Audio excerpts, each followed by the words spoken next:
carriages and carriages chuffing up and down the tracks all day. But have you ever wondered how an engine knows when to go, or when to stop, or which line to use? Here comes Thomas down the track. He's stopping because there's a red signal ahead of him. Thomas will have to wait until the signal turns green to let him go. This engine is waiting at a red signal too. Can you see the driver? He's waiting for the signal to change to green.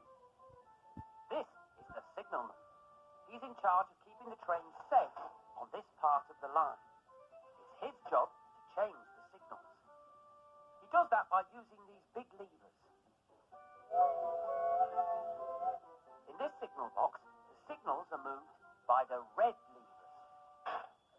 There, the signal is green and the engine can move off. This engine is at the end of the line. It needs to reverse and to change tracks. It does that by using points. Points are special sections of the track that can move. The signalman moves the points using the black levers. The points change from one side of the rails to the other, and that guides the engine's wheels onto a different track. Now the signalman changes the points back, so the engine can change tracks again and rejoin its coaches.